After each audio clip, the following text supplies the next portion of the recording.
ఏదైతే deputy speaker Raghuramakrishnaraju గారు ఉన్నారో ఈయన పోకడలో రోజు రోజుకి విపరీత పోకడలా కనిపిస్తూ ఉన్నాయి.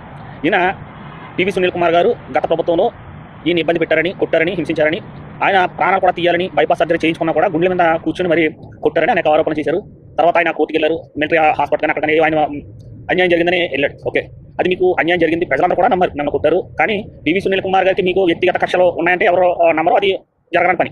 అది గత ప్రభుత్వంలో మీరు ఏదైతే విమర్శలు మీరు ఏ పార్టీ నుంచి అయితే గెలుపొందారో ఎంపీగా ఆ పార్టీ మీద మీరు చేసిన విమర్శలకి ఆ పార్టీ అధినాయకుడు మీ మీద పెట్టుకున్న కక్షకి జరిగినటువంటి సన్నివేశం. ఓకే, పివి సునీల్ కుమార్ గారు ఆయన వృత్తి ధర్మాన్ని అతిక్రమించి పార్టీ అధినాయకుడికి లొంగిపోయి మీ మీద దాడి చేసి ఉండొచ్చు, దాన్ని మీరు చక్కగా చూసుకోండి. కానీ ఆయన ఒక దళితుడను లేదంటే ఆయన ఒక క్రిస్టియన్ను దీన్ని ఎంచుకుని మొత్తం క్రైస్తవ సమాజాన్ని లేదా దళిత సమాజాన్ని టార్గెట్ చేసి వాళ్ళని ఇబ్బంది పెట్టాలంటే మాత్రం మీ వివేకం. మీరు మాట్లాడుతున్న కొన్ని మాటలు కానీ మీరు చేస్తున్న కొన్ని కార్యక్రమాలు కానీ అవి 100% దళిత సామాజిక వర్గానికి అదేవిధంగా క్రైస్తవ సామాజిక వర్గానికి చాలా ఆక్రోశాన్ని ఒక పక్క భయాందోళన కూడా కలిగిస్తూ ఉన్నాయి. మీరు గతంలో అంబేద్కర్ ఫ్లెక్సీ విషయంలో మీరు చేసినటువంటి దురుసు ప్రవర్తన కూడా చాలా బాధాకరమైన విషయం. అయితే మీలాంటి రాజకీయ నాయకులు మీ మీద ఆర్థిక అన్యాయం అని చెప్పేసి ఆయన ఆరోపణలు ఉన్నాయి, దాని మీద కేసు కూడా నడుస్తున్నాయి. మీరు ఎప్పటికైనా రాజకీయంగాను రాజకీయ అధికారంలో ఉంటేనే మీకు ఇలాంటి రక్షణ పడతారు. కానీ మీరు ఎవరైతే టార్గెట్ చేశారో ఇటు దళితులు కానివ్వండి, ఇటు క్రైస్తవులు ఎవరైనా కూడా వాళ్ళు అనేక ఆటుపోట్లకి, కష్ట నష్టాలకి, ఎన్నో ఎదురు దెబ్బలకి, ఒక పూట తింటే ఒక పూట తినక, ఎండికి వానక తడిచి ఇలా అనేక ఆటుపోట్లు తిరిగి బ్రతికిన వ్యక్తులు. వాళ్ళు ఎలాగైనా మీరు ఎన్ని కష్టాలు పెట్టినా, ఎన్ని నష్టాలు పెట్టినా వాళ్ళు బ్రతకగలుగుతారు, నిలబడగలుగుతారు. కానీ మీలాంటి వాళ్ళు కనుక ఇలాంటి మరి ఈ సామాన్యులందరూ కనుక కలిసి మీపై ఏదైనా నిర్ణయం తీసుకున్నప్పుడు మీరు చాలా ఇబ్బంది పడతారు.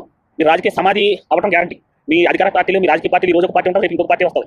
మీ అధికారం ఎప్పుడు ఇలాగే ఉండదు. కొన్ని పివి సునీల్ కుమార్ గారిని మీరు టార్గెట్ చేశారు, ఆయన మీ టార్గెట్ చేశారు. మీ కార్యక్రమాలు మీరు చూసుకోండి. మీలో ఎవరు నిజాయితీ పనులు, ఎవరిపైన నిజాయితీ ఉందో, ఎవరు బలమైనలో, ఎవరు వెనక బలం ఉందో మీరు నిర్ణయించుకోండి. కానీ సునీల్ కుమార్ గారిని అడ్డం పెట్టుకుని దళిత సామాజిక వర్గాన్ని నాశనం చేద్దాం, లేకపోతే క్రైస్తులుగా ఉన్న వాళ్ళని వాళ్ళ చర్చల విషయంలోనో, లేకపోతే వాళ్ళ క్రైస్తులుగా ఎలాగా మారి ఇక్కడ ప్రభుత్వాన్ని అది తినేస్తున్నారు, ఇది తాగేస్తున్నారు, మీరు ఏదైతే తప్పు ఆరోపణ చేస్తున్నారో దీనివల్ల దళితులందరూ కూడా ఆగ్రహించాలంటే మీరు చాలా నష్టపోతారు. మీరు గ్రహించాలి. మీరు ఈ ఏదైతే బీజేపీ పార్టీ వచ్చిన కానీ దళితుల మీద, క్రైస్తవుల మీద ఏ విధమైన కక్షపూరిత రాజకీయాలు, చర్చల మీద దాడులు నిన్నే చూసాం. మరి చర్చకి మరి పాస్టర్లకు సంబంధించిన వాహనాన్ని ఎలా ధ్వంసం చేసి, ఎలా చిత్రహింసలు చేసి ఆ పాస్టర్ల మీద దాడులు చేసి ఏ విధంగా చేశారన్నది. ఒకవేళ ప్రస్తుతం ఉన్న పరిస్థితుల్లో చట్టం మీ చట్టంగా పనిచేయచ్చు, కానీ ఏదో ఒక రోజు వీళ్ళందరూ ఏకమై తిరగబడితే కనుక తట్టుకోలేరు. దీన్ని గుర్తించి ఇప్పటికైనా మారండి.